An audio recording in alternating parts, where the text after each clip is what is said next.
young people have energy, and young people, that's where the movement is at. This has been going on for decades, and a lot of young people have always led the civil rights movement.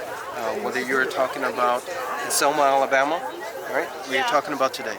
This is where it comes from.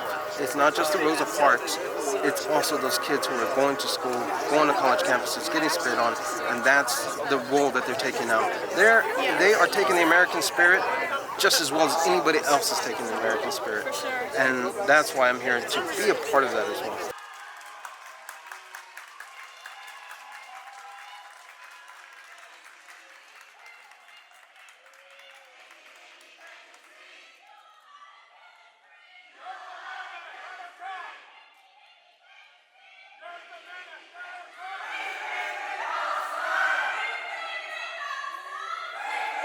When your university is welcoming someone who's signing off on the genocide of a people, and very explicitly so, I mean, she's been involved in this since 2015 when she was governor of South Carolina and introduced a law where it was illegal to boycott Israel, right? It basically said that if you worked with the state would boycott you because you're refusing to work with companies that work with Israel. It really made no sense. It was completely a violation of our free speech. And so with someone like this who is so into it to the point where she says that Israel massacring over 100 protesters in one day is showing restraint. Her exact quote is, Israel is the only country here that will show as much restraint as they did, right? And I think that's ludicrous, and you can't talk with someone like that.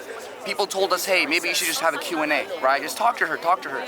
Let's see what you can work out. That's not how this works. It's not how politicians work, right? We actually tweeted at her on Twitter. She replied to us with proving our point, saying these random positive things that really had no actual value to them, very political, avoiding the point, not wanting to talk about anything. And so we figured that attempting to talk to her in some Q&A session with her views already well grounded, her making millions off of it, would only further her misinformation to other people. I know that we're divided on a lot of things in our country, but there's a lot that we're united on. We want a better world. We want other people to know what we have, and to have the democracy and the freedom to speak and the freedom to live a good life.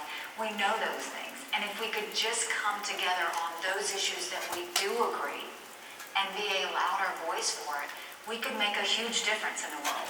But right now, if we're divided, all those countries see that division. They all see how separated we are. We are always stronger when we're united. We're stronger when we talk about our values. It's why I keep pushing our American values, because pushing those values gives the other countries hope.